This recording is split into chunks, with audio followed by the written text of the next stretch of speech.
그, 뭐, 애들은 한번 봤죠, 제가.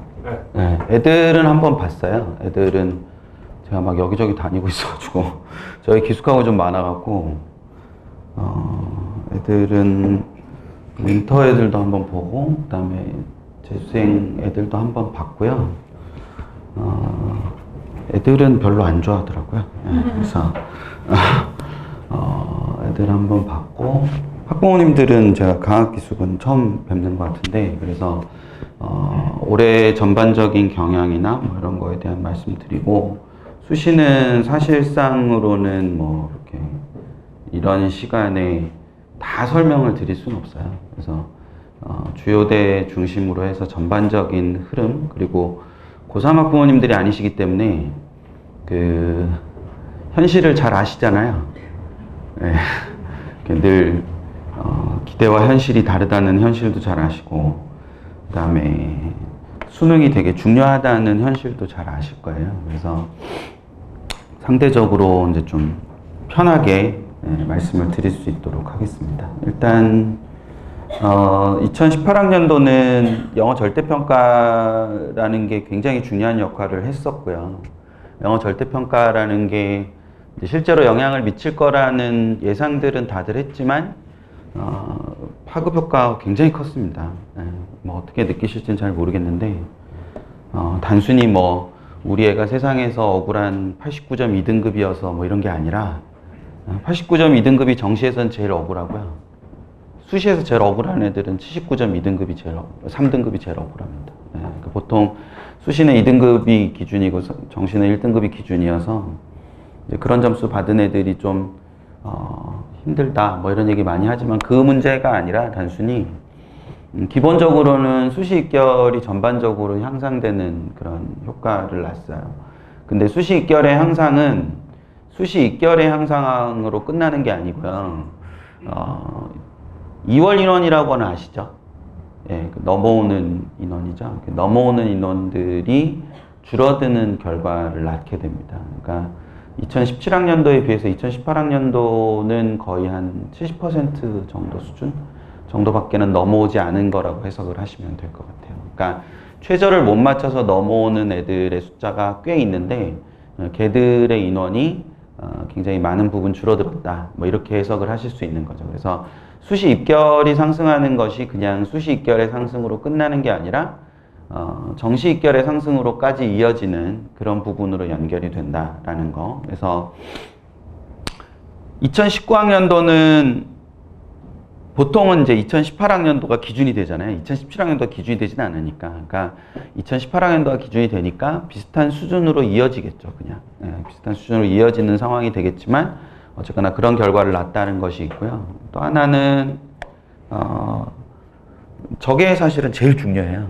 그리고 올해 고3들은 여전히 정신을 못 차리고 있을 거기 때문에 재수생들한테는 굉장히 중요한 포인트고 저거를 논리적으로 해석하지는 못해도 피부로 느끼고 있었던 애들이기 때문에 그런 부분들이 좀 의미가 있지 않을까 싶어요. 그러니까 학습 완성도가 향상됐다는 거는 뒤에서 설명 안 드리고 여기서 바로 설명드리면 영어를 학습하는 시간이 좀 줄죠. 영어가 절대평가되니까. 그러면 남는 시간이 생기고 그 남는 시간의 절반 정도는 애들이 놀고요. 나머지 절반 정도를 공부를 하는데 써요. 그러면 그 이전까지 하지 않았던 공부를 하게 되겠죠. 그 이전 학년도 애들까지는 하지 않았던. 예를 들어서 자연계의 국어와 인문계의 사탐을 하는 아이들의 숫자가 늘어요. 그러면 애들의 그 과목별 완성도가 높아지죠. 그러면 평균이 올라가요. 그러면 표현 점수가 내려가는 결과를 낳게 돼요. 그걸 역으로 말하면 한 문제가 갖는 가치가 굉장히 높아진다 라고 해석을 할 수 있는 거죠. 그만큼 경쟁이 치열해진다 이렇게 해석을 하실 수 있는 거예요. 절반은 이해하셨어요 지금? 굉장히 우수한 집단이에요 지금. 재학생 학부모님들이랑 얘기를 하면 한 20%도 이해를 못 하세요. 그리고 이제 가시면서 아무것도 들은 게 없다 뭐 이러고 가시죠. 지금 이제 입시를 치르셨기 때문에 절반은 이해하신 것 같아요. 학부모님들 중에, 어머님들 중에는 거의 한 70% 이해하신 것 같고요. 비를 뚫고 오신 아버님들께서는 한 30% 이해하신 것 같아요, 지금. 그러니까 저게 뒤에 이제 보여드릴 거예요. 근데, 저기서 응시집단이라는 단어가 굉장히 중요해요. 그러니까 애들은 상대평가를 하잖아요. 그러니까 영어는 절대평가고 나머지는 다 상대평가인데, 상대평가에서 제일 중요한 게 응시집단의 규모와 질이에요.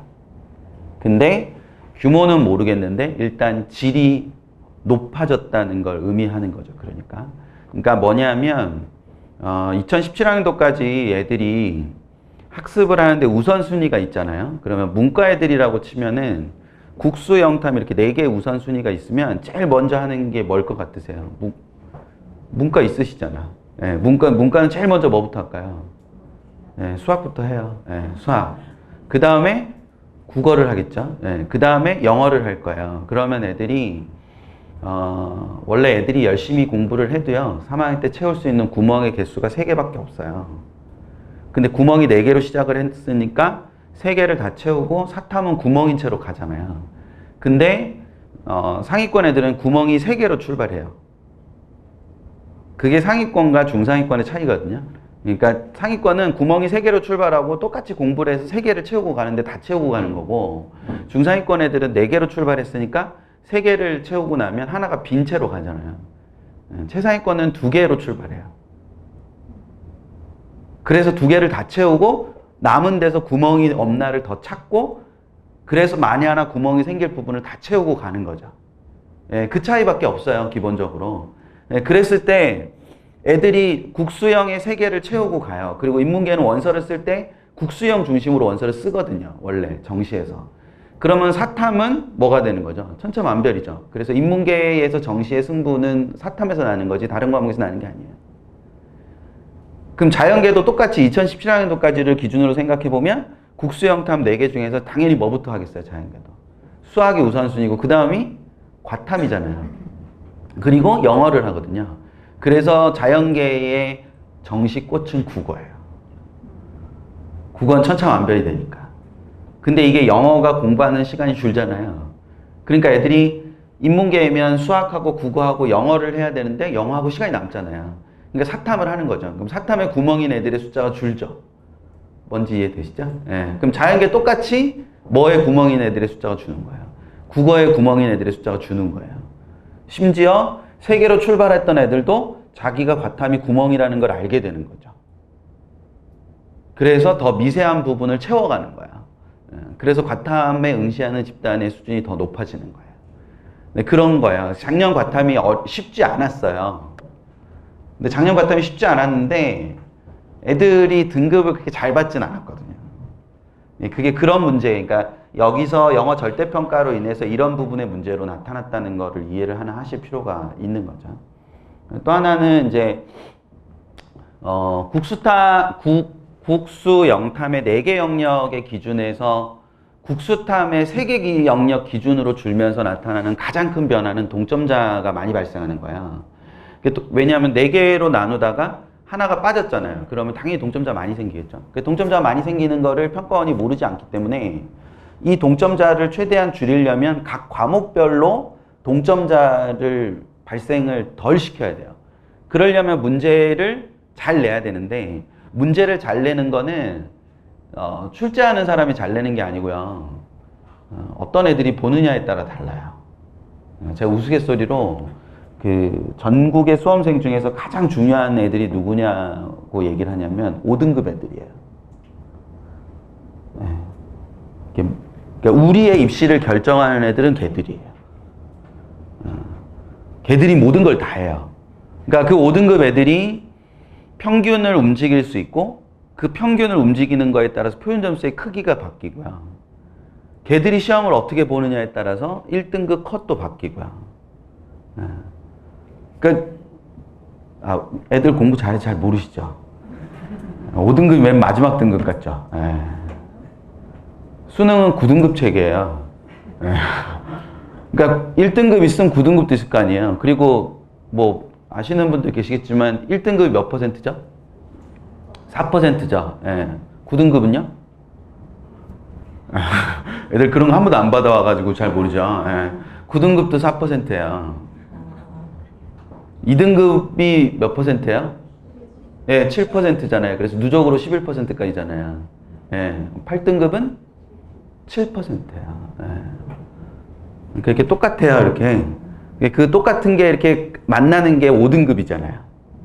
그쵸. 그러니까 걔네가 그 20%가 모든 걸 다, 20%는 아니지. 40%가 모든 걸 다 결정해요. 걔들이. 그래서 그 5등급이 되게 중요한 것처럼 평가원의 관심도 그 5등급에 있어요. 근데 이 5등급이 해마다 실력이 똑같지 않을 거 아니에요.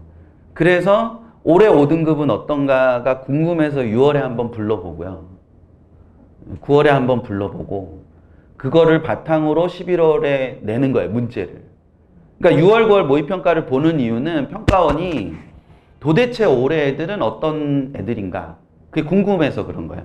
왜냐하면 이상해서 이 나라가 시험은 수능 시험은 재학생과 졸업생과 검정고시생이 다 모여서 시험을 보는데 수능 시험은 모의고사는 재학생은 재학생끼리만 계속 보고요. 졸업생은 졸업생끼리만 계속 봐요. 그러니까 평가원 입장에서는 죽을 맛인 거죠. 얘네가 다 합쳐졌을 때 어떤지 봐야 되는데. 그래서 6월에 불러보면 수능 시험 보는 애들의 한 80%밖에 안 나오거든요.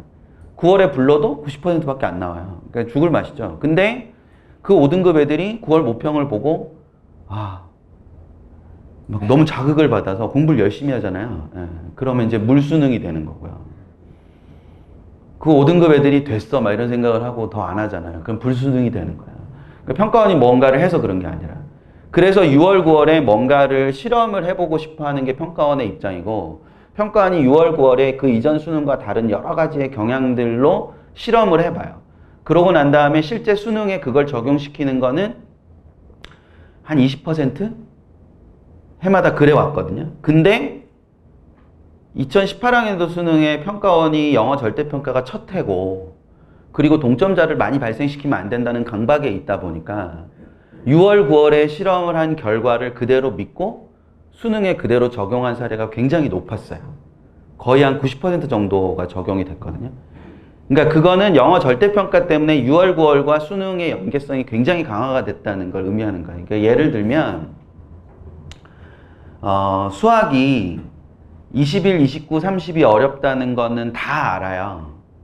그리고 21, 30이 더 어렵다는 것도 다 알아요. 평가원도 그걸 알거든요. 평가원이 뭐도 아냐면 애들이 30번을 포기한다는 것도 알아요. 그리고 여차하면 21번도 버릴 각오가 돼 있다는 것도 알아요. 근데 시험을 봤으니 애들 줄을 이렇게 세우는 게 필요하잖아요. 그리고 평가원의 관심은 1, 2등급에 있지 않다 그랬죠. 5등급에 있다 그랬잖아요. 그래서 평가원이 생각하기에 얘들을 5등급 애들을 예를 들면 수학과의 표준점수 최고점이 굉장히 낮거든요. 자연계 없으세요? 표준점수 이런 거 관심 없으세요? 그냥 만점만 받으면 돼요. 자연계 수학과의 표준점수가 한때 123이던 시절도 있었어요. 그때 수학나 표준점수는 137이었거든요. 수학과는 123인데 수학나는 만점을 받으면 137이니까 차이가 너무 나잖아요. 그렇죠? 그러면 수학과의 표준점수를 좀 올리고 싶은 게 평가원의 욕심인 거예요. 그럼 평가원이 수학과의 표준점수를 올리려면 수학과의 원점수 평균을 내리면 되거든요. 근데 원점수 평균을 내리는 방식이 킬러 문제를 더 낸다고 원점수 평균이 내려가느냐? 그러지 않아요. 5등급 애들이 내린다 그랬잖아요. 걔들이. 그러니까 걔들이 풀 수 있는 문제를 뭐 하면 돼요? 어렵게 내면 되는 거예요. 뭔지 아시겠죠? 그래서 평가원이 6월, 9월 모의평가의 수학과에서 시도한 방식은 뭐냐? 20번 안에서 덜컹거리는 문제를 내는 거예요. 그래 6월, 9월에 2문제씩 나왔거든요. 그리고 수능에 1문제가 나왔고. 근데 어설픈 2등급 애들이 1번부터 20번까지는 자기가 당연히 풀 줄 아는 문제니까 열심히 안 하고 21, 29, 30만 공부를 하다가 수능에 갔는데 앞에서 덜컹덜컹 거리잖아요. 그러면 애가 막 당황하게 되잖아요. 그럼 걔가 수학을 못 보게 된다고. 그래서 한 번도 받아보지 못한 점수를 받아오게 되는 거죠. 그럼 애들이 자연스럽게 줄을 이렇게 쓰게 되는 거죠. 아, 우리 집이에요? 아. 그러니까 그런 부분의 문제를 평가원이 다 생각을 하고 문제를 내는 거예요. 그거를 6월, 9월에 해보니까 먹히거든요. 그래서 6평을 보고 나서 제일 중요한 게 어떤 특징이 달라졌는지, 그리고 9평에 그게 적용되는지, 그리고 9평에 적용이 되면 수능에도 그렇게 적용될 거라고 믿는 게 2018학년에 굉장히 중요했었단 말이죠. 국어로 예를 들면 이게 되게 단순한 건데 한번 생각을 해보세요. 국어는 독해 문제가 30문제가 나와요. 제가 애들한테도, 여기 있는 애들한테도 그 얘기를 했는데, 독해 문제가 30문제가 나오는데 그 30문제가 독서와 문학이라는 걸로 나뉘어서 30문제가 나오거든요. 그게 해마다 똑같아요. 근데 그게 8지문이 나올 때랑 6지문이 나올 때랑 좀 다르지 않을까요? 그러니까 8지문이 나오면 30문제를 8지문에 내니까 지문당 문항수가 이 2문항에서 4문항으로 이렇게 돼요. 근데 6지문이 나오면 어떻게 돼요? 6지문이 나오면 4문항에서 6문항으로 바뀌어요. 그럴 거 아니에요, 지문당 문항수가? 그러면 2문항에서 4문항일 땐 낼 수 없던 문제를 4문항에서 6문항일 땐 낼 수 있는 거잖아요. 그래서 6지문이 나오면 독해력이 굉장히 중요하고요. 8지문이 나오면 속도가 되게 중요해요. 그러니까 6월 모평을 보고 8지문이 나왔다. 그러면 속도로 방향을 잡아야 되고, 6월 모평을 봤는데 6지문이 나왔다. 그러면 독해력으로 방향을 잡아야 되는 거예요. 그렇게 안 시키셨죠. 예. 그런 게 되게 중요한 거예요. 그래서 2016학년도까지는 8지문이 나왔고 2017학년도에는 6지문이 나왔거든요. 근데 2018학년도 6월 모평에, 그래서 2016학년도까지는 속도가 느린 애들이 국어가 어렵다 그러고 2017학년도에는 독해를 못하는 애들이 국어가 어렵다 그랬단 말이에요. 근데 2018학년도 6월 모평에 처음으로 7지문이 나왔어요. 그러니까 양쪽 다 어렵다 그러는 거예요. 그래서 2018학년도 6월 모평이 국어 되게 어려웠던 시험으로 되게 유명하거든요. 그래서 9월에 제일 중요했던 게 뭐냐면 7지문이 나올 거냐예요. 근데 그건 단순히 그렇게 끝나는 게 아니라 시험지는 반드시 4의 배수거든요. 그런 건 아세요? 아, 모르세요? 이렇게 접어야 되기 때문에. 접어야 되기 때문에 무조건 4의 배수예요. 그러니까 16쪽이든 12쪽이든 8쪽이든 20쪽이든 무조건 이렇게 돼요. 그러니까 국어는 16쪽이에요. 근데 그걸 8지문에 낼 때랑 6지문에 낼 때랑 다를 거 아니에요. 지문 길이가. 뭔지 아시겠죠? 8지문은 좁고 짧고 6지문은 길 거 아니에요. 근데 7지문이 되니까 딱 중간이 되는 거잖아요. 그거를 애들이 되게 동물적이어서 9월에 금방 적응했거든요. 7지문을. 이렇게 논리적으로 생각하지 않고 그냥 7지문이라는 걸 아주 동물적으로 접근을 했어요, 애들이. 그래서 국어 표현 점수가 9월에 좀 내려가고 수능 때 좀 내려갔던 거거든요. 애들이 다 적응을 해서. 평가원도 되게 놀랐을 거예요, 아마. 애들이 상상 이상으로 동물적이에요. 그리고 굉장히 직관적이죠. 그래서 애들 이렇게 오늘 데리고 나가시면서 애들한테 절대 하시지 마셔야 되는 거는 감정적이거나 정서적인 측면에서 거짓말 하시면 안 돼요. 너 그렇게 학원에서 공부 안 할 거면 빼내온다. 뭐 이런 얘기 하시면 안 돼요. 애들이 그게 거짓말인 걸 다 알아요. 그래도 못 배울 거잖아. 뭐 이렇게 속으로 생각한단 말이죠. 전혀 먹히지 않아요. 그런 협박은. 뭐 고등학교 다닐 때도 뭐 너 이런 식으로 공부하면 너 고등학교 졸업하기 전에 학교 그만두게 할 거야. 뭐 이러면 애들이 안 먹히죠. 그거 알아요. 그러면 엄마 아빠에 대해서 불신으로 이렇게 확장하게 돼요. 그러니까 그래서 6월, 9월 모평이라는 것이 굉장히 중요하다는 인식을 2018학년도를 치르면서 영어 절평으로 인해서 갖게 됐다. 그랬을 때, 자, 인문계 얼마나 되세요? 인문계. 인문계가 많네요. 자연계가 많지 않아요? 자연계 애들은 그냥 다 버렸나 보다. 이렇게 애들이 알아서 다 잘하나 보다. 인문계는 참 손이 많이 가죠. 그쵸? 자연계 학부모님들은 잘 모르실 거예요. 이렇게 인문계 학부모님들의 고충을. 오늘 가시다가 톨게이트에 이렇게 양보해주고 하세요. 인문계 학부모님 너무 힘드시니까 이렇게 좀 양보하시고 차선도 양보하시고. 인문계는 인문계로 써붙이고 갈까요, 우리? 이렇게 보시면 100분, 원점수별 100분이라고 여기 적혀 있거든요. 자연계는 상상도 못할 일이에요. 자, 48점이에요. 그러면 몇 개 틀린 거예요? 아, 사탐이든 과탐이든 만점은 같아요. 네. 48점이 2점짜리 하나 틀린 거거든요? 네, 2점짜리 하나 틀린 거예요. 근데 생활과 윤리는 백분위가 얼마예요? 네, 88이에요. 여기 지금 없지만 경제는 하나 틀리면 3등급이었거든요. 네. 그 자연계학 부모님들은 상상도 못할 일인 거죠. 네. 인문계 애들이 저렇게 살아요. 네. 나중에 며느리 들어왔는데 문과다 그러면 되게 안쓰러워 하시면서 저런 역경을 극복한 애구나 이렇게 생각을 하셔야 됩니다. 근데 뭐 예를 들면 세계지리 같은 경우도 하나 틀리면 100분위가 93인 거잖아요. 만점자가 10%가 넘는다는 거예요. 저거는 7%가 아니라 나누기 2를 하기 때문에 평가원은 만점자가 10%가 넘는다는 얘기예요. 그럼 하나 틀리면 그 10%의 인원만큼 뒤로 뭐 하는 거예요? 쭉 밀리는 거잖아요. 근데 잘 보시면 100분위가 17학년도에 비해서 다 낮아요. 좀 대부분 과목이. 심지어 사문 같은 경우도 99였는데 98이고 97인데 96이잖아요.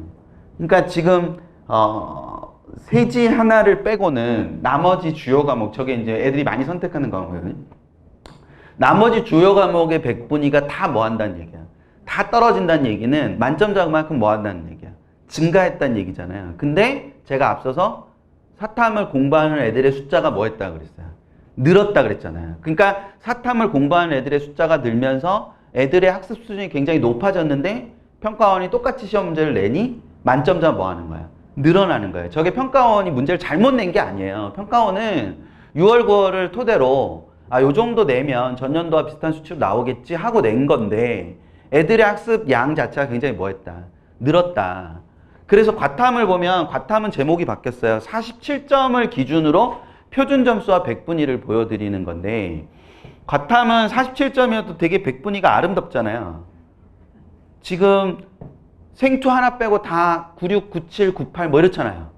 예, 근데 위에 사탐은 88, 86, 96, 88, 90, 956 뭐 이런 식으로 나오잖아요. 그러니까 과탐은 되게 아름답기는 한데 문제는 과탐도 백분위가 다 뭐 했다는 얘기죠. 백분위가 다 하락했잖아요. 17학년도에 비해서. 그리고 심지어 표준 점수를 봐도 표준 점수의 크기가 다 뭐해졌단 말이에요. 다 적어졌단 말이에요. 그 얘기는 원점수 평균이 다 뭐했다는 얘기예요. 다 상승했다는 얘기예요. 특히 생투와 지투는 굉장히 충격적이었어요. 생투와 지투는 시험이 저렇게 나올 만큼이 아니었어요. 생투와 지투는. 문제 나오고 난 다음에 선생님들이 다 어려웠다 그랬단 말이에요.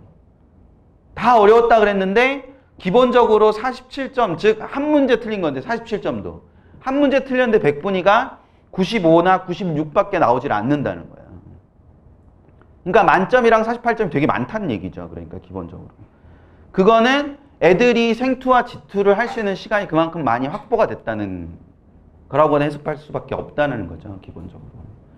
그래서 영어 절대평가가 미치는 영향 중에 아주 중요한 게 애들의 학습 수준이 그만큼 높아졌고 한 문제가 그만큼 중요해졌다. 뭐 이런 의미를 해석을 하실 수 있어야 된다라는 거. 이제 그걸 좀 염두에 두시면 좋지 않을까.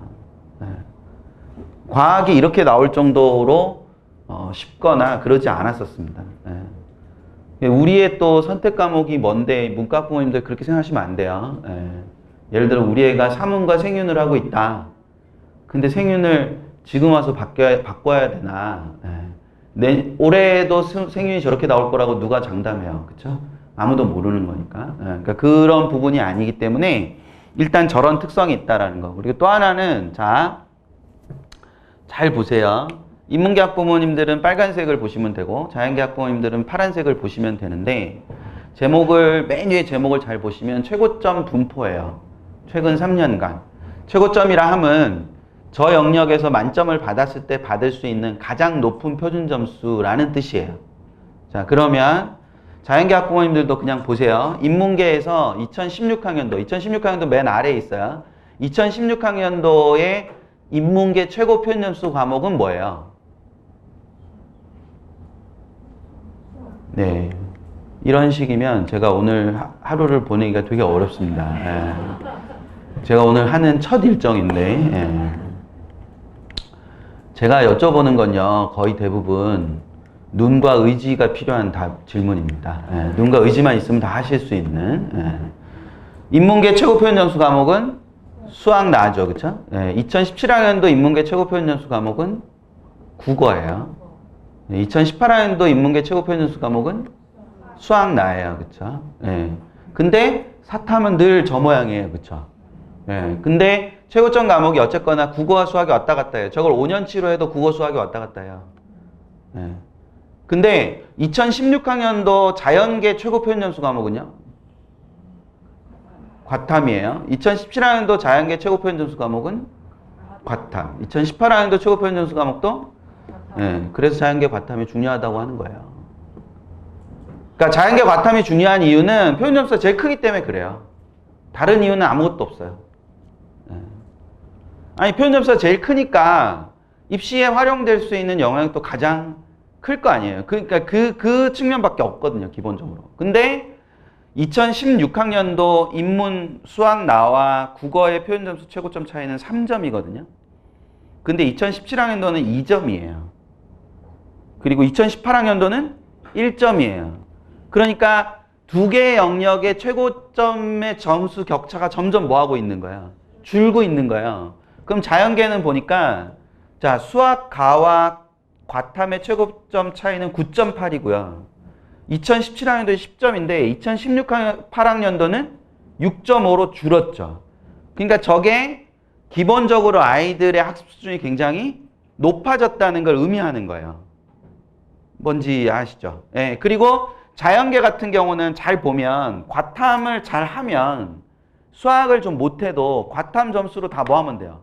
덮으면 되잖아요. 그쵸? 근데 6.5로 차이가 주니까 그걸 덮을 수 있는 애들의 숫자가 뭐 하는 거예요? 줄어드는 거예요. 문제는 2017학년도까지 수학, 가와 과탐의 반영 비율은 대부분의 대학이 같았어요. 30%씩으로. 23, 23이거든요. 자연계는. 그럼 30%씩 같았는데 영어를 20%씩 반영을 못 하잖아. 2018학년도부터. 왜냐하면 절평이 됐으니까.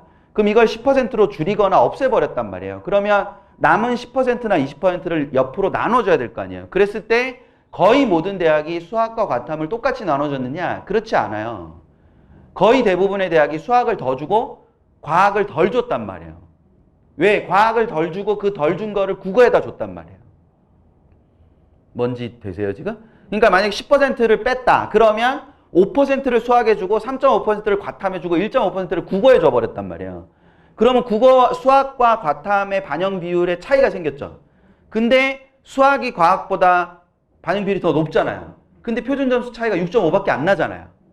그래서 반영 비율 넣어서 계산하면 수학이 이긴단 말이에요. 과학을 잘한 애를. 뭔지 지금 아시겠죠? 그 얘기는 과탐이 여전히 최고 표현 점수 과목이니까 과탐이 되게 중요한 건 맞아요. 근데 수학, 가의 중요성이 더 뭐해졌다? 높아졌다. 그리고 인문계에 있어서도 수학이 최근 5년간 수학이 최고 표현 점수인 경우가 3번이었는데 그러면 수학의 영향이 그만큼 큰 거 아니에요. 근데 뭐와의 격차가 줄어들다 보니 국어와의 격차가 줄어들다 보니 뭐의 영향력이 커지는 거다. 국어의 영향이 커지는 거다. 그렇게 해석을 하셔야 된다는 거죠. 심지어 자 이런 거를 한번 보면 수학이 1등급이 기준이 수학 가든 수학 나든 2017학년도든 2018학년도든 원점수 기준 전부 다 92였어요. 공교롭게. 그러니까 2017학년도에도 수가 수나가 모두 92가 1컷이고 2018학년도에도 수가 수나가 모두 92가 1컷이었어요. 그래서 저는 뭐가 되게 궁금했냐면 1등급을 받은 애들을 100명 기준으로 했을 때 그 아이들의 점수 분포가 되게 궁금했단 말이죠. 그러니까 왜냐하면 수학은 100 아니면 96 아니면 92거든요. 4점짜리 어려우니까. 그 와중에 이상한 애들 있죠. 막 93, 97 뭐. 그러니까 90, 100, 96, 92, 88, 84가 원래인데 그래서 저희가 84로 뭐 컷을 내요. 뭐 예를 들어 2등급 컷을 84 이렇게 내요. 근데 그 와중에 꼭 83 맞는 놈들이 한둘이 있어요. 그럼 걔네가 퍼센트가 넘어가면 걔네까지가 걸리기 때문에 83이 컷으로 최종 잡히고 그럼 저희는 틀린 게 되고 막 이런 이상한 상황이 생기는데 어쨌거나 보통은 196, 92니까. 그러면 그 분포가 어떻게 되냐가 되게 궁금했는데 잘 보시면 파란 거 있죠, 파란 거. 파란 게 92점 1등급이에요. 그러면 101등급 애들을 기준으로 봤을 때 1등급 애들이 1000명이 있다라고 생각을 했을 때 2017학년도 수학과는 92점 1등급인 애들이 1000명 중에 몇 명인 거예요? 692명인 거예요. 1000명 중에. 그러니까 만점을 받았거나 96점을 받은 애들의 숫자가 30%가 조금 넘는 거죠. 30점 몇 퍼센트가 되는 거 아니에요. 근데 그게 2018학년도에는 더 늘었잖아요. 92점 비율이. 그 인문계는 73.2%에서 77.2%로 더 늘었어요. 그러니까 인문자연이 모두 다 92점 1등급 비율이 증가한 거죠. 그럼 이거를 다르게 말씀드리면 정시원서를 쓸어 갔는데 내 앞에에도 내 앞에에도 내 뒤에에도 내 뒤에에도 모두 원점수 몇 점이라는 거야? 92라는 거예요. 그럼 수학 반영 비율이 몇 퍼센트든지 전혀 변별로서의 역할을 하지를 못해요. 국어와 탐구를 얼마나 잘 받느냐가 얘가 분야 떨어지냐가 되는 거예요. 그러니까 예를 들면 2017학년도까지 문과 어떤 애가 고대를 연대를 쓰기가 되게 애매하다. 그러면 걔가 한 칸을 내려와서 어서 붙어야 돼요. 성대에서 붙어야 되고 성대 원서를 써야 되는데 2018학년도는 92점 동점자 너무 많다 보니 걔가 성대가 안 나오는 거죠, 점수가. 국어를 못 보면. 그래서 원서 쓰는 게 되게 어려운 거예요. 연고대 끄트머리가 간당간당하다. 근데 너는 여기가 될지 안 될지 모르니 안정을 하나 쓰자. 가군에서. 그럼 가군에서 애가 막 100번 양보해서 성대 맨 하위권과를 쓰겠다. 근데 성대 맨 하위권과가 나와야 말이지. 나오질 않는데. 그러면 간학은 다 떨어질 건데. 그게 92점 동점자가 굉장히 뭐하기 때문에. 많기 때문에 생기는 일이다. 그러니까 그게 2019학년도에 완화될 것처럼 보이지 않아요. 그러니까 그런 부분을 좀 생각을 하실 필요가 있어요. 그러니까 수학이 1등급 비율이 4%가 넘어요. 그럼 쉬운 시험이에요? 어려운 시험이에요? 1등이 원래 4%까지잖아요. 근데 5%, 7% 이렇게 나와요. 그럼 수학이 가든 나든 다 쉬운 시험이에요? 어려운 시험이에요? 쉬운 시험이잖아요. 근데 만점자가 1%가 안 나와요. 그럼 쉬운 시험이에요? 어려운 시험이에요? 어려운 시험이잖아요. 수학과는 0.1%도 안 나와요. 0.09%예요. 되게 어려운 시험이잖아요. 그걸 역으로 말하면 만점을 못 받아도 96점을 받으면 굉장히 다른 거 아니에요? 애들 다 92점 받을 때? 네. 그래서 역으로 2019학년도 키는 최상위권은 수학이 들어가요. 그 수학은 96을 맞냐 100을 맞냐 92를 맞지 않느냐의 문제죠. 그러니까 최상위권은 당연히 수학이 들어가요. 그러니까 96이냐 92냐는 굉장히 클 거다. 96이냐 100이냐는 사실상 크게 의미가 없을 수도 있는데 96이냐 92냐는 굉장히 큰 의미를 가질 수 있다. 근데 상위권으로 오면 수학이 빠지죠. 네, 수학이 빠지잖아요. 상위권에 수학이 빠져있는 이유는 다 몇 점이니까 다 92점이니까 얘기할 필요가 없다는 거예요. 기본적으로. 근데 저 와중에 이제 88을 받으면 이제 사태가 심각해지는 거죠. 예. 근데 중상위권으로 내려오면 다시 뭐가 의미가 있어진다는 거예요. 수학이 다시 의미가 있어지는 거예요. 저거는 92냐 88이냐의 문제니까. 예. 근데 최상위권의 사회와 과학은 사실상 몇 개를 틀렸냐의 문제가 아니라 만점을 받고 선택 과목이 뭐냐의 문제가 남을 거예요. 최상위권은. 예. 뭐냐의 문제가 남을 거고 인문계 같은 경우는 그래서 애들이 제2외국어를 하는 거니까 그걸 이해하셨으면 좋겠다. 사탐을 못해서 제2외국어를 시키는 게 아니다. 학원에서. 아니 48점 50점 만점에 48점 받으면 사탕을 못해요? 아니잖아요. 근데 100분이 88 나오면 걔를 어떡할 거야? 그러니까 그래서 재외국어를 시키는 거예요. 예. 근데 굉장히 많은 재학생들은 서울대 가는 애가 아니면 재외국어를 하지 않아도 된다고 생각을 하거든요. 그리고 서울대 기준은 2등급이니까 2등급 맞으면 된다고 생각을 하거든요. 근데 걔들이 고대는 쓸 수 있지만 연대는 못 쓴단 말이에요. 사탐 100분위가 안정적이지 않기 때문에. 그러니까 그런 부분의 문제들을 자연계학 부모님들 무슨 말인지 잘 모르시죠? 예. 재외국어로 대체가 돼요. 예. 그래서 아랍어를 봤는데 뭐 한 32점 받았다. 그러면 생활과 윤리 48점 받은 애보다 100분위가 훨 좋아요. 거의 100분위로 거의 한 9점 정도 차이가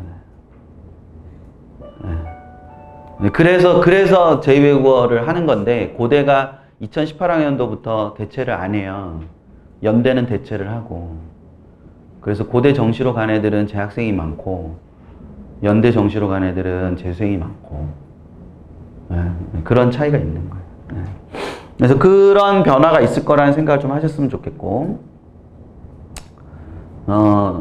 그리고 또 하나는 자 이런 현상인데 이 현상은 올해 원서 쓰실 때도 되게 중요하기 때문에 잘 기억을 하셔야 됩니다. 자, 누가 더 잘했을까요?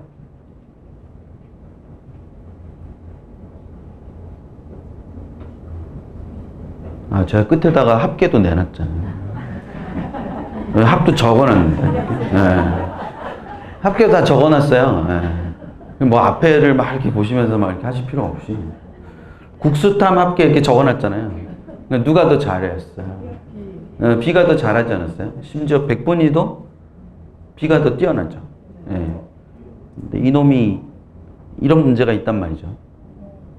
그쵸? 네. 왜냐면 근데 이거 이거 합계 낼 때는 영어를 어떻게 넣어야 될지 모르니까 국수탐으로 할 수밖에 없어요. 근데, 자, 연대는 총점에 반영하고요. 정시에서. 고대는 총점에 반영하지 않고 가감을 해요. 그러니까 총점 계산할 때 영어가 빠져 있다가 나중에 뒤에 이제 영어를 감점을 하고 연대는 그냥 영어를 넣어서 총점 계산을 하는 거예요. 그래서 인문계는 2등급 맞으면 5.5가 깎이고요. 연대는. 자연계는 2등급 맞으면 7.5가 깎여요. 그럼 얘는 2등급이니까 연대를 못 쓰겠죠. 근데 얘는 1등급이니까 연대를 써도 되겠죠. 무슨 얘기인지 되시죠? 그래서 얘네 둘을 연고대로 환산을 하면 저렇게 나와요. 그러면 B는 고대에서 A를 이기고요. 그쵸? A는 연대에서 B를 이기죠. 그리고 연대에서 점수차는 4점이 넘게 나고요. 고대에서 점수차는 1점이 안 나는 거예요. 저게 0점 얼마가 나는 거잖아요, 지금. 이해되시죠? 예. 그러면 이런 애들은 다 고대로 모이고요. 이런 애들은 다 연대로 모여요. 애들이 약속하고 모이는 건 아니지만 약속 안 해도 다 그렇게 모이게 돼 있어요. 그러면 저게 어떤 현상을 갖고 오냐? 자, 연대와 고대가 학과가 같아요. 모집 단위가 같아요. 그럼 어디가 더 높죠? 통상적으로 연대와 고대가 같은 과예요. 그럼 뭐 연대 기공이랑 고대 기공이 있어요. 그럼 어디가 높아요? 연대 기공이 높잖아요. 근데 지금 높은 애가 연대 가면 떨어지잖아요. 무슨 얘기인지 아시죠? 예, 그러니까 얘가 고대로 갈 수밖에 없는데 그럼 고대 가는 애는 얘보다 점수가 연대 가는 애는 얘보다 점수가 더 낮은 애. 근데다가 얘는 떨어지면 안 되니까 고대를 쓸 때 거기를 못 쓰고 또 칸을 뭐 한단 말이야. 낮춰 쓴단 말이야. 그래서 올해 입결을 보시면 국수탐 기준으로 보면 연대보다 고대가 높을 거라고. 1등급이 영어 1등급이 10% 가까이 나왔음에도 불구하고 이런 애들이 너무 많은 거라, 재학생 중에. 그러니까 얘네는 다 연대로 가고 이런 애들은 다 고대로 가고 이런 재수생은 다 연대를 갈 수밖에 없는 그런 아름다운 일이 벌어지는 거죠. 근데 저게 이제 기본적으로 문과 같은 경우는 여기서 대체가 되느냐 안 되느냐의 기준인 제2외국어를 했느냐 안 했느냐에 따라서 연대 지원자랑 고대 지원자가 또 뭐 한다는 얘기예요. 네, 극명하게 나뉜다는 거예요. 그러니까 2017학년도까지는 연고대가 모든 전형 방식이 같았기 때문에 애들이 그냥 원서를 쓸 때 여기를 붙을 수 있냐 없냐, 높은 과냐 낮은 과냐를 기준으로 연대에 높은 과를 못 간다. 그럼 고대 높은 과를 가는 걸로 그렇게 원서를 썼는데 그게 아니라 얘는 연대만 써야 되고 얘는 고대만 써야 되는 애들로 뭐 한단 말이에요. 아예 다 나뉘게 된단 말이에요. 그게 2018학년도에 나타난 굉장히 큰 특징이다. 정시에서는. 근데 이게 연고대의 문제가 아니라 연고대를 이렇게 쓰기 때문에 애들이 다른 군에서 쓸 때 가군에서 원서를 쓸 때 흐름이 바뀔 거 아니에요. 그러니까 그런 부분에 문제가 있다라는 거를 좀 생각을 하셨으면 좋겠다라는 거. 그거를 생각을 해 두시고요. 근데 이건 넣어놓긴 했는데 너무 어려워. 너무 어려워서 결론만 말씀드리면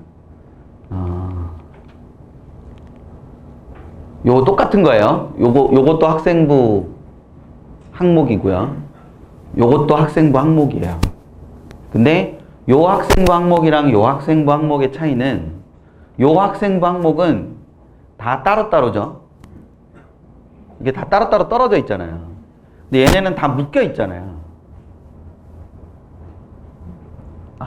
그렇게 안 보이시나요? 심혈을 기울인 비트인데.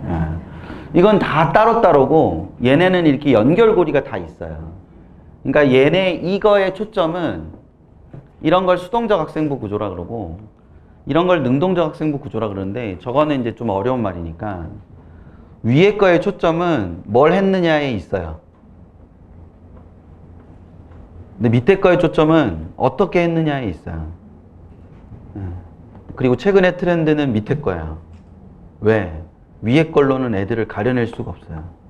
애들이 다 평준화돼서. 그리고 한 명 학생부가 좋다 그러면 그 지역의 학생부가 다 걔처럼 바뀌어요. 그러니까 서울대가 계속 합격자가 안 나오다가 어느 지역에 서울대 합격자가 처음 나왔잖아요.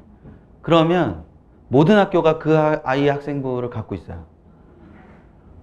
그래서 그 아이랑 똑같이 맞추는 거죠. 그래서 대학에서 보면 웃기지도 않아요. 이 지역이 다 같은 거야. 그러니까 그렇기 때문에 이걸로 뭔가 해결되지 않아요. 그러니까 당연히 아까 원장님 말씀하신 대로 학생부 종합전형을 쓴다 만다를 판단하는 기준도 저희가 여기에 있지 않아요. 그러니까 여기에 있기 때문에 이걸로 만들어내기 위한 부분들이 있는 거예요. 그래서 뭐 학부모님들이 되게 귀찮게 여겨셨을 수도 있는데 저희가 학교생활기록부 이런 걸 걷어요. 그런 건 아세요? 네, 그런 걸 걷어요. 그러면 우리 애는 학생부에 볼 게 없어요는 학부모님 판단이고요. 저희는 저희대로 판단할 거잖아요. 얘는 이렇게 해볼 만하다, 뭐 이렇게. 그리고 이건 원장님이랑 생각이 좀 다른 거긴 한데 저는 학생부 보고 학생부 종합 쓰지 않아요. 걔가 학생부 종합을 써도 아깝지 않을 때 쓰는 거예요. 어렵다. 걔가 학생부 종합에 원서 한 장을, 수시 원서 한 장을 쓰잖아요. 그래도 그 원서가 아깝지 않을 때 쓴다고요. 예를 들어서 애가 지금 문과인데 서성한급이에요, 수능이. 그러면 서성한에서 수능 이후에 논술 보는 걸 한 장을 보험을 들면 되고요. 그 다음에 중경외시 라인에서 보험을 하나 더 들면 돼요. 그러면 원서 몇 장 썼어요, 지금? 네, 그럼 몇 장 남았어요? 근데 학교는요? 서영고 3개 남았잖아요. 그쵸? 그럼 고대는 논술이 없으니 연대 논술 하나 더 써요. 그럼 몇 장 남아요? 3장 남잖아요. 학교도 공교롭게 3개 남았잖아요. 그럼 셋 다 종합 써도 되잖아요. 우리 아무것도 갖고 없어도. 그래서 학교에서 착오를 1단계 붙여주면 고마운 거고. 아니 걔가 거기 한 장 쓴다고 결정적인 어느 한 장을 못 쓰는 게 아니잖아요. 무슨 얘기인지 아시죠? 네, 원서질이라는 건 그렇게 하는 거예요. 그러니까 걔가 아주 뛰어나서 쓰는 게 아니라 쓸 수밖에 없기 때문에 쓰는 거예요. 그러면 학생부를 이제 보는 거죠. 야, 이 활동이랑 이 활동이랑 연관이 깊은 것 같은데 너는 생각이 어땠어? 그럼 없는 생각을 만들고, 그리고 연관이 없는 활동도 연관이 있는 활동으로 만들고, 그래서 학생부로 충분히 설명되지 않으면 자기소개서를 그런 방향으로 쓰고, 아니, 원서치를 그렇게 하는 거죠. 근데 애가 지금 뭐 15번째, 16번째 대학을 갈 수 있어. 우리나라에서. 그럼 6장 갖고 안 되잖아. 냉정하게 말하면 15번째, 16번째에서 한 장 쓰고 보험을 드러나야 되니 17번째, 20번째 사이에서 한 장 쓰고, 그럼 4장밖에 안 남는데 학교는 14개나 남았잖아요.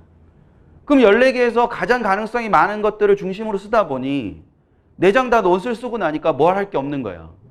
학점을 쓸 게 없는 거잖아요. 애가 학생부가 굉장히 좋아도. 냉정하게 말하면 그런 거 아니에요? 아니, 학생부 종합전형을 누가 예측을 해요? 아무도 못하지.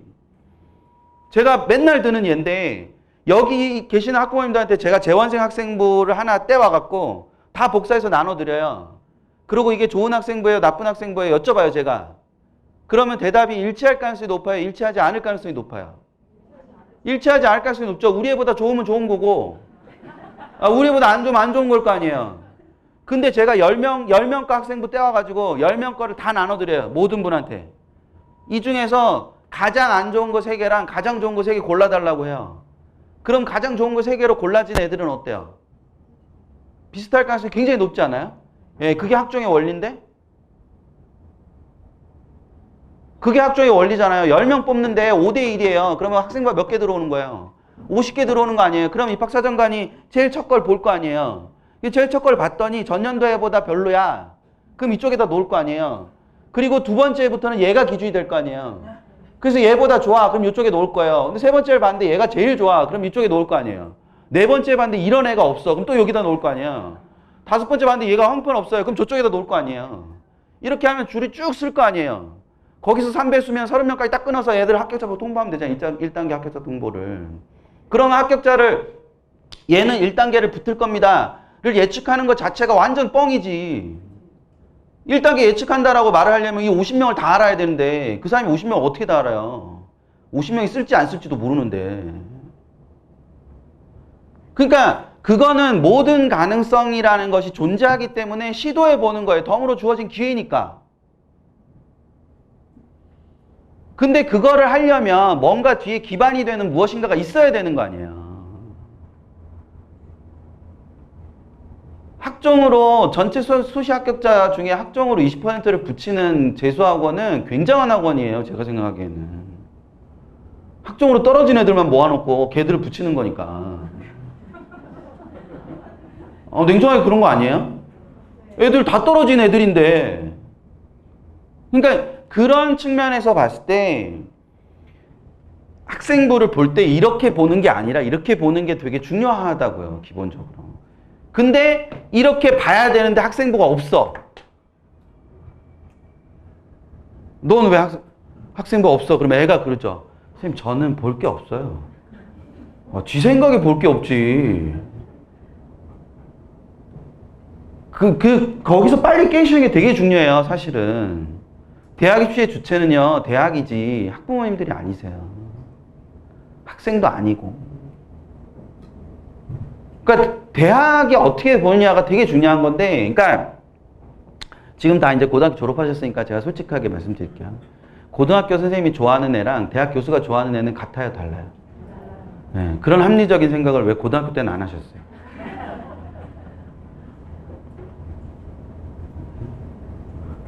고등학교 선생님이 좋다 그러면 대학 교수도 좋아해야 돼요? 그럼 제가 다르게 예를 들어 드릴까요?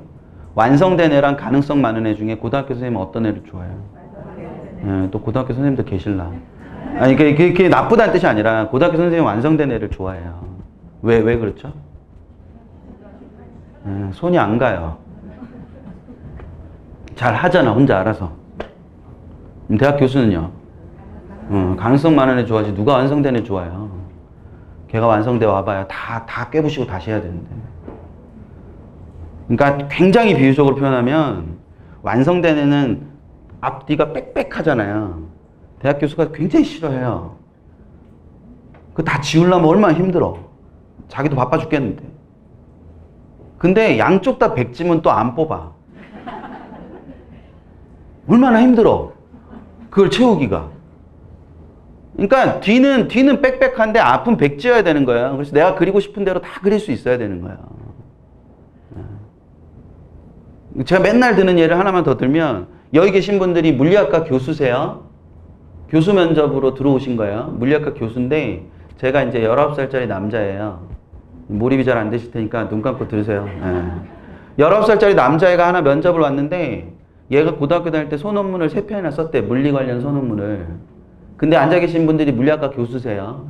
그러면 그 19살짜리 남자를 딱 보는 순간 대단하다와 대견하다 중에 무슨 생각이 먼저 떠오를 것 같아요? 대견하다가 먼저 떠오를 것 같잖아요. 그러면 그 대견한 애한테 논문 내용이 뭔지 물어보실 것 같으세요? 걔가 어떤 논문을 썼어도 내 고등학교 때보다 못할 거야. 그걸 왜 물어봐요? 근데 대견한 애는 되게 귀엽잖아요, 애가. 내가 전공하는 물리를. 그럼 그 교수가 물어볼 게 뻔하죠. 왜 그랬어? 이거밖에 없잖아요. 애들 수능 공부하나 바쁜데 너는 왜 그랬어? 이거밖에 없잖아요. 거기다 대고 애가 막 긴장해 거기 서가지고 글쎄요. 이러면 떨어지는 거죠. 근데 걔가 뭐 이런 때문에 물리가 참 좋았습니다. 근데 내가 고등학교 때 물리를 좋아했던 이유랑 같아. 그럼 뽑아야죠. 그런 거 아니에요? 그 애가 무슨 대답을 하냐가 별로 중요하지 않아요. 교수가 보는 건 그냥 걔의 눈과 걔의 입술과 2개밖에 없으니까. 그 나이 또래 애가 절대 거짓말 못하는 2가지. 눈과 입술. 긴장된 순간에서 자기가 좋아하는 걸 얘기할 때 입술은 당연히 떨리게 돼 있어요. 그리고 그 나이 또래 애들은 자기가 좋아하는 거 얘기하면 눈이 커지게 돼 있어요. 오늘 애 데리고 가시면서 해보세요, 한번. 연예인 얘기하다가 수학 얘기하면 애 눈이 어떻게 바뀌어요? 그거 보고 뽑는 거예요, 그냥. 그리고 그런 애들 뽑자고 확정하는 거고. 그러니까 미리 예단하시지 않으셨으면 좋겠다. 물론 그래서 저희가 쓰자고 한다고 해서 무조건 걔가 된다는 보장도 없지만. 그러니까 그리고 학교에서는 쓸 때 예를 들어서 학과 하나를 쓰더라도 우리 학교에 어떤 애가 겹치면 못 쓰고 이런 게 있잖아요. 그리고 이렇게 등수별로 이렇게 과를 선점하는 이런 게 있잖아요. 저희는 그런 거 없잖아요. 그 학생부 보고 어느 학과에 제일 잘 어울릴 것 같아서 거기 쓰자고 하는 거잖아요. 그러니까 예를 들어서 저희가 학생부를 딱 보고 너는 아까 원장님이 작년에 원서 쓴 거 조사한다 그랬죠. 네, 거기 애들이 이렇게 학과나 이런 거 다 잘 써야 돼요. 왜냐하면 학과를 잘 못 써갖고 떨어졌을 수도 있거든. 그럴 수도 있는 거잖아요. 그러니까 그런 부분들을 그런 의미가 다 있기 때문에 조사하는 거예요, 저희가. 작년에 떨어진 거 기분 나쁘게 왜 쓰라 그래? 이런 게 아니고. 그러니까 그런 측면에 대한 이해를 좀 하시면서 요게 이렇게 연결되는 게 되게 중요하다는 생각을 좀 하셨으면 좋겠다. 그리고 이 연결되는 거를 당연히 학생부에 없어요. 학생부에 그런 건 없어요. 저런 연결되는 부분을 써주는 학생부 고등학교는 없어요. 없기 때문에 대학이 뭘 받는 거예요. 자기소개서를 받는 거고 면접을 보는 거예요. 거기서 발견을 하기 위해서. 근데 애들은 왜 떨어지냐? 맨날 요것만 얘기하니까 떨어지죠. 수학경시대 상을 받은 건 어디에 있어요? 학생부에 있잖아요. 학생부에 수학경시대 상을 받은 게 있잖아요. 그러면 자기소개서를 보면서 얘는 왜 수학경시대에 나갔을까도 궁금하고 수학경시대에 나가고 난 뒤에 얘는 어떻게 바뀌었을까도 궁금하고 뭐 이런 게 궁금해서 자기소개서를 봤는데 자기소개서에 그렇게 적혀 있는 거죠. 수학경시대 상을 받을 정도로 수학을 잘한다. 그리고 애를 불러다가 혹시나 하고 야, 너 수학경시대 상도 받았네? 그랬더니 얘가 막 당당하게 수학경시대 상을 받을 정도로 저는 수학을 잘합니다.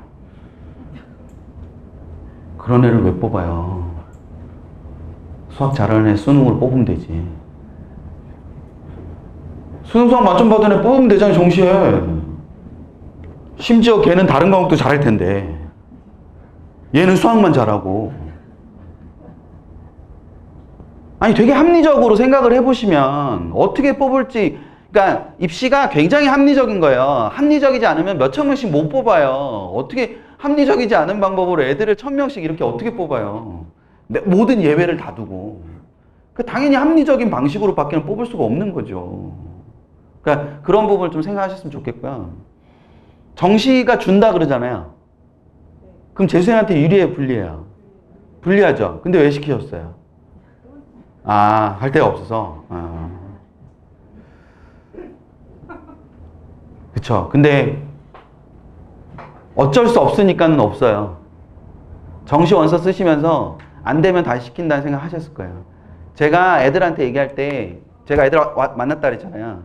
애들한테 뭐라 그랬냐면, 내가 제일 싫어하는 재수생은 너 왜 재수해? 이렇게 물었을 때 다 떨어졌으니까요, 이런 애랑.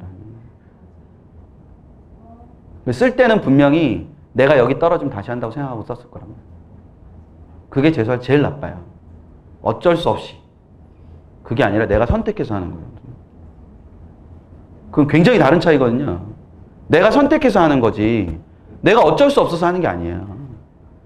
근데 정시가 줄어든다고 생각을 하면 재수생은 되게 불리하다고 생각을 하는데, 저는 그 기본 전제가 잘못됐다고 생각을 해요. 정시가 줄어든다는 그 기본 전제가. 전국에 모집하는 대학은 몇 개예요? 이제 재수생님 좀 아실만한데. 고3의 지금 시점은 모를 나이죠. 모를 때죠. 아직 대학이 몇 개 없을 때죠. 그렇죠? 6월 모평 보고 나면 좀 많아지시죠. 진짜. 9월 모평 보고 나니까 더 많아지고, 수능 보고 나니까 진짜 대학이 많죠, 우리나라에. 지금 현재 모집하는 대학, 4년제 대학은 198개가 됩니다. 그리고 198개 대학 중에서 절반 이상은 정시로 애들을 뽑으면 애들이 오지 않습니다. 내가 너네 학교 가기 위해서 수능까지 제출해야 돼? 그러니까 이런 거예요. 면접을 수능 이후에 보잖아요. 그럼 애들이 수능 끝나고 좀 쉬어야 되는데 내가 너네 학교 면접까지 가야 되겠냐? 이렇게 생각한다고요. 그래서 적성고사를 대부분 다 수능 이전에 보는 거예요. 수능 이후에 보는 적성고사가 별로 없어요. 고대 세종 말고. 올해 가천대가 이제 우리도 좀 좋은 대학이야 이러고 수능 이후로 갔죠. 근데 나머지 대학들은 다 수능 이전에 본단 말이에요. 왜냐면 수능 이후에 보면 결실이 엄청 높아요, 애들이. 내가 너네 가기 위해서 내가 적성까지 봐야 되겠어. 이렇게 한단 말이에요. 근데 수능 이전에는 갈게요. 막 이렇게 되잖아요. 그러니까 그런 게 있기 때문에 그런 학교들은 수시를 많이 뽑을 수밖에 없어요. 근데 올라가면 올라갈수록 뭐를 해도, 정시를 해도 애들이 오잖아요. 그러니까 그게 굉장히 큰 차이가 있어요. 전국 기준하고. 관심 있는 대학 기준하고는 차이가 되게 큽니다. 자, 그랬을 때 보세요. 2017학년도와 2018학년도를 비교해 보시면 많이 줄었죠. 애들이 저런 굉장한 환경 속에서 살았던 거예요. 여기 보시면 6개 대학인데요.